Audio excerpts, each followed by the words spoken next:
UPSC history गुरु में आप सबका स्वागत है। मेरा नाम है सुहेल तुर्की और आज हम एक बहुत ही important governor general of India के बारे में बात करेंगे। आज हम बात करेंगे लॉर्ड कर्जन की। यूपीएससी के एग्जाम में सबसे फेवरेट टॉपिक लॉर्ड कर्जन का रहता है। आप सब जानते होंगे कि लॉर्ड कर्जन इंडिया का गवर्नर रह चुका है। अब जब मैं बात करूंगा तो मैंने इसको एक माइंड मैप की तरह ये वीडियो बनाया है। मुझे उम्मीद है कि आप जब इस स्लाइड्स को देखेंगे और अपनी मेंस की आंसर राइटिंग को लिखेंगे तो इन पॉइंट्स को जरूर याद रखिएगा। इस पूरी वीडियो का मेन थीम क्या है जरा वो पहले समझ लेते हैं, फिर हम अपनी वीडियो को आगे बढ़ाएंगे। थीम ये है कि आप मेन टर्म्स समझ पाएं कि आखिर लॉर्ड कर्जन के बारे में क्या कहा जाता है और हिस्टोरियंस क्या लिखते हैं। इस वीडियो को शुरू करने से पहले आप सबको कहना चाहता हूं कि यदि अगर आप ये वीडियो पहली बार देखते हैं तो प्लीज इस चैनल को सब्सक्राइब करें, शेयर करें और प्लीज इस वीडियो के अंत के बाद आप सबसे निवेदन है कि कृपया करके अपने नोट्स टेलीग्राम के ग्रुप में जरूर शेयर करें, जहां पे मैं चेक करूंगा कि आपके पॉइंट क्या सही जा रहे हैं या नहीं। तो चलो शुरू करते हैं लॉर्ड कर्जन के बारे में। सबसे पहली चीज, लॉर्ड कर्जन के बारे में जब भी आप पढ़ेंगे, ये एक ऐसा गवर्नर जनरल था जिसको हम इंपीरियल गवर्नर कहते हैं। अब ये शब्द जरा देखिएगा, ये टर्म कैसे यूज किया गया है, ये हिस्टोरिकल टर्म्स के तौर पे बता रहा हूँ। आप जब आंसर लिखेंगे ना, you need to write down that word is imperial. अब आप बोलेंगे कि इंपीरियल वर्ड को लिखने की जरूरत क्या है, यानी क्या ये जरूरी है कि सर हम लोग जब अपना आंसर राइटिंग लिखते हैं तो इंपीरियल को हमें लिखना पड़ेगा? ऐसा क्यों लिखना है? देखिए, इंपीरियल अगर आप हिंदी में भी शब्द का इस्तेमाल करेंगे तो इंपीरियल कहा जाता है शाही। ठीक है बेटा, प्लीज हिंदी वाले भी देख लेंगे, शाही कहा जाता है। ये एक ऐसा सेट ऑफ एग्जाम्पल सेट करके गया है। इवन पूरे इंटायर मॉडर्न इंडियन हिस्ट्री में आपको ये शब्द बहुत जगह मिलेंगे, लेकिन लॉर्ड कर्जन पर्टिकुलरली एक इंपीरियल गवर्नर माने जाते हैं, यानी कि शाही गवर्नर उस समय के, जिनके पास काफी सारी जानकारी थी और इन्होंने भारत के ऊपर काफी सारा जो है रूल भी किया। और उसके पीछे के कारण भी थे, क्योंकि इनको एक बहुत ही बड़ा मौका मिल चुका था कि हम लोगों को भारत के ऊपर कैसे रूल करना है, क्यों करना है, वो भी एक चीज थी। और लॉर्ड कर्जन तो वैसे बड़े मशहूर भी थे इन टर्म्स ऑफ उनकी पॉलिसीज को लेके, वो बहुत ज्यादा मशहूर थे। तो चलो शुरू करते हैं। उसके बाद कहते हैं कि ये लॉर्ड कर्जन जो थे इंडिया के लोगों को इंफीरियर ट्रीट करते थे। देखिए, ये शब्द जो है ना, ये डिस्क्रिमिनेशन की ओर लेके जा रहा है। इस बंदे को तभी, अगर आप देखेंगे, इस बंदे को तभी बहुत डिफरेंट तरीके से यूज किया गया है, बहुत अलग तरीके से, क्योंकि इनका एक जब भारतीय लोगों से मिलना जुलना होता था तो इनको ये लगता था कि मैं कोई एक ऐसे लोगों से मिल रहा हूँ जिन लोगों की कोई वैल्यू नहीं है। घुमंडी टाइप का मान लीजिए आप, वो भी आप कह सकते हैं। और अपने आप को, क्योंकि उस समय ये बहुत ही ज्यादा समझदार समझता था। और उसके बाद कहता है कि इनको ये ट्रीट अनवर्थी टाइप का जो है, मतलब ऐसे ही गवार टाइप का इस्तेमाल वर्ड यूज किए जाते हैं। अब जब हम मेंस की आंसर राइटिंग लिखते हैं ना, अभी ये शब्द ये यूज करते हैं, तो जो आंसर चेक करने वाला होता है ना, वो ये कहता है, क्योंकि मोस्टली बच्चा क्या करता है, लॉर्ड कर्जन ने ये किया वो किया। हम टर्म्स के ऊपर बात करते हैं, क्योंकि किसी भी आंसर को लिखने के लिए ना उसकी टर्म्स आपको पता होना चाहिए। अब देखिए, ये 3 पॉइंट आप लिखेंगे तो इसका एक इंट्रोडक्शन भी तैयार हो सकता है। अब उसके बाद देखिएगा कि इनके समय में काफी सारी चीजें भी होती हैं। अब यहाँ पे जरा पॉलिसीज की बात करते हैं, very very much important, very important. इनके बारे में ये प्री में भी क्वेश्चन निकलते हैं। सबसे पहली पॉलिसी इनकी रही पार्टीशन ऑफ बंगाल। आपने सुना होगा, जिसको हम हिंदी में कहते हैं बंगाल का विभाजन, 1905। अब जब ये पार्टीशन ऑफ बंगाल आप देख रहे हैं ना बेटा, ये लॉर्ड कर्जन की पॉलिसीज में सबसे बिगेस्ट पॉलिसी है, लेकिन इसको उन्होंने खुद भी कहा है, this was one of the greatest blender, blender कर दिया। तो ब्लेंडर याद रखिएगा। बंगाल को डिवाइड करने की कोशिश की गई, अब ऐसे ही बनाएंगे, यानी कि बंगाल को क्या कर रहा था, डिवाइडिंग, डिवाइडिंग कर रहा था, डिवाइडिंग द बंगाल। और डिवाइड भी इसलिए कर रहा था क्योंकि ये हिंदू और मुस्लिम्स को आपस में अलग करने की कोशिश की जा रही थी। और इसका पर्पस भी यही था कि मुस्लिम जो लीग है वो इन नेशनल कांग्रेस से किसी तरीके से अलग हो जाए। उसके बाद अगर आप देखेंगे इसकी दूसरी पॉलिसी जो रही, that was university commission. University commission देखिएगा, कर्जन ने एक बहुत इंपॉर्टेंट रोल प्ले किया। यूनिवर्सिटीज को कमीशन जो सेटअप उन्होंने 1904, याद रखिएगा 1904 की मैं बात कर रहा हूँ। कमीशन का प्रोसेस ये था कि इम्प्रूव करना है education standard in higher education, लेकिन अपने फायदे के लिए। 1964 नहीं, 1904। उसके बाद एक और पॉलिसी इनकी आती है, that is known as Kolkata corporation act. आपको याद है ये सेट एक्ट आया था 1899, और इसने रिड्यूस कर दिया था कि इंडिया के जो मेंबर होंगे वो कम होंगे, क्योंकि इंडिया के लोगों को कुछ पता नहीं, सिर्फ अंग्रेजी शासन जो है वो यहाँ रहेगा और हम लोग ही जानते हैं कि हमें कैसे चलना है। ये 3 पॉइंट होते हैं। और फोर्थ याद रखिएगा कि एक मॉन्यूमेंट्स एक्ट पास करता है, ये एक्ट भी पास होता है 1904 में, याद करिएगा। लॉर्ड कर्जन के मुताबिक हमें इंपॉर्टेंट प्रोटेक्ट करना पड़ेगा मॉन्यूमेंट्स को, जो ये monument compulsory under this act, हम सारे मॉन्यूमेंट्स को प्रोटेक्ट करेंगे। ऐसा हुआ तो नहीं, बट इसकी चालों के पीछे ये सारी चीजें। अब देखिए बंदा पॉलिसीज किस तरीके से इंप्लीमेंट कर रहा है। जब आप मेन का आंसर लिखेंगे, आपको पॉइंट बाय पॉइंट 1 2 3 एंड 4 बहुत इजी करके मैंने बताया। बहुत बार बच्चों को दिक्कत रहती है कि कर्जन समझ में नहीं आता।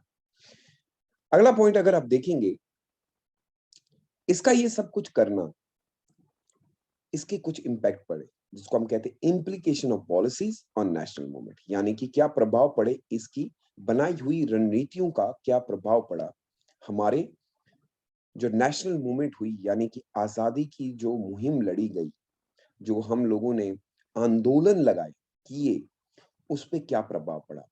यूपीएससी यहां से भी क्वेश्चन पूछ सकता है आपको, ये क्वेश्चन भी बनेगा कि क्या आप मानते हैं कि लॉर्ड कर्जन की बनाई हुई नीतियों के द्वारा किस तरीके से भारत के अंदर आंदोलनों की शुरुआत हुई। जी हाँ, सबसे पहले राइज ऑफ नेशनलिज्म, इसकी ये पॉलिसियां बनाने की वजह से लोगों के अंदर राष्ट्रवाद जाग गया। That is called in English, it is rise of nationalism.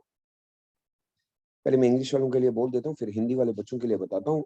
इसमें ये कहता है कि the partition of the Bengal started mass movement, and in Bengal as well as across the country the entire partition movement, including the Swadeshi movement and Vande Mataram movement, were the three most important.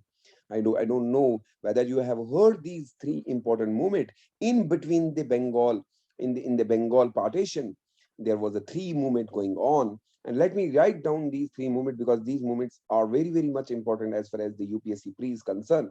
The first movement which started due to because of the partition of Bengal across the country, the one was known as anti-partition movement. Do remember, this is very much important. The second movement which started due to the Bengal partition, that is known as Vande Mataram.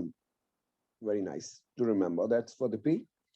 And let me tell you, the third movement is known as the Swadeshi movement. Or this is also important movement. Hindi वाले बच्चे ध्यान रखेंगे कि जैसे ही इसकी policies यानी कि राष्ट्रवाद का ये सारा कुछ फैलना शुरू हो गया, तो इसके अंदर ही 3 और क्रांतियां शुरू हो गई। पहली क्रांति को कहा जाता है एंटी पार्टीशन, दूसरी को कहा जाता है वंदे मातरम मूवमेंट यानी कि आंदोलन, और स्वदेशी आंदोलन।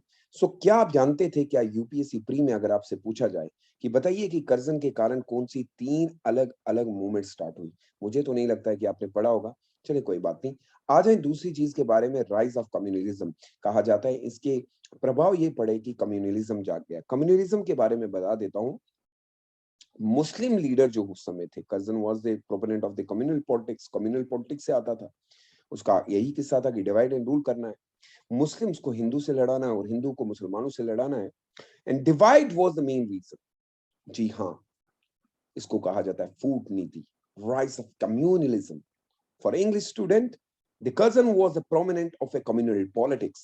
He was the main architect of the communal politics. He pitted a Muslim leader against the Congress in the attempt to divide the country, but it strengthened the movement.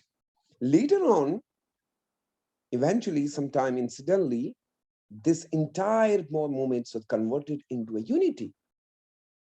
Hindi वाले बच्चे सुनेंगे कि कम्युनिज्म फैलाने के लिए, भेदभाव फैलाने के लिए आया, लेकिन उल्टा हो गया, लोग एक हो गए, एकीकरण हो गया। And the last and the final, due to because of these policies, Indian sport got a lot of love from everybody. Curzon policies effectively alienated the sympathy Indians from the British. Bharat के अंदर जितनी भी अंग्रेजों के लिए कुछ अगर प्यार था, वो भी खत्म कर दिया कर्जन की वजह से। So याद रखिएगा कि यूपीएससी आपसे पूछ सकता है, do you agree on this point of that due to because of the Lord Curzon policies, the main implications were that India got independence? Yes, of course. Hindi वाले बच्चे ध्यान दें, क्या आप मानते हैं कि लॉर्ड कर्जन की बनाई हुई जो नीतियां थी उसकी वजह से भारत के अंदर राष्ट्रवाद फैल गया? बन सकता है क्वेश्चन बेटा। This is called what we call it is analytical approach. आगे बढ़ते हैं तो मैं इस तरीके से समराइज करता हूं, अगर मुझे ये पूरा जो मैंने टॉपिक पढ़ा इसको कैसे, मैं ये कहूंगा कि कर्जन पॉलिसीज जो थी वो बहुत ही छोटी थी, उसकी सोच बहुत छोटी थी, ये मैंने लिखा हुआ है। और उसका जो रिएक्शन निकला, इन रिएक्शनरी दैट अल्टीमेटली उसको लेके डूब गई, to be a decisive in extending the British administration. अगर कर्जन वो ना करता तो ये सब कुछ ना होता। And that's why मैं बार बार अपने बच्चों को ये कहता हूं कि आप जब जब किसी को प्रेशर करोगे तो वहां से रिएक्शन निकलता है। Every action there is a equal reaction. याद है ना बेटा, इक्वल एंड ऑपोजिट डायरेक्शन के बारे में आपने पढ़ा होगा। मैं बार बार कहता हूं, मैं हमेशा अपनी क्लास में कहता हूं, you are not supposed to force someone to accept the policies, and that will lead to the revolt. And same we have come across from the revolt of 1857, जब भारत को बहुत सताया गया, 1853 की क्रांति हुई। लॉर्ड कर्जन की गलत नीतियों के कारण लोगों के अंदर एक एकीकरण जागा, लोगों के अंदर राष्ट्रवाद जागा, लोगों को पता चल चुका था कि अंग्रेजी हुकूमत हमारे साथ गलत कर रही है। मुझे उम्मीद है बच्चों, आप इन पॉइंट्स को लेके एक बहुत ही अच्छा उत्तर बना सकते हो। मेरा काम आपको इंटायरली पूरा मुंह में सारा कुछ डालना नहीं है। It is not about a spoon feeding a UPSC aspirant, but just guide them in the right way so that they can able to write a good answer. That's why I have started this channel. My main aim of goal of this channel is not just to provide you all the content, but just to create a kind of awareness किस तरीके से उत्तर को लिखा जाता है। बहुत बार हम जब कर्जन के बारे में पढ़ते हैं तो ऊट पटांग चीजें आ जाती हैं। No, not at all. Do remember one thing, that one must be able to draw a line of demarcation, what to study and what not to study. क्या पढ़ना है और क्या नहीं पढ़ना है। उम्मीद करता हूं इस वीडियो से आपको ये तो पता चला होगा कि चीजों को किस तरीके से समझा जाता है। अब अगर कर्जन के बारे में आपको कोई भी कुछ पूछता है, you will be able to write a good answer. मुझे उम्मीद है कि इस वीडियो को देखने के बाद आप एक अच्छा उत्तर लिख के मुझे सेंड करेंगे। इस वीडियो के नीचे आपको टेलीग्राम की लिंक भी मिल जाएगी। यदि ये वीडियो अगर आपको पसंद आया, आप समझ पाए, प्लीज आपका सपोर्ट बहुत ज्यादा जरूरी है। Do share this video with other and do subscribe this channel. Thank you so much. May Allah bless you all. Stay safe and stay blessed. Bye bye.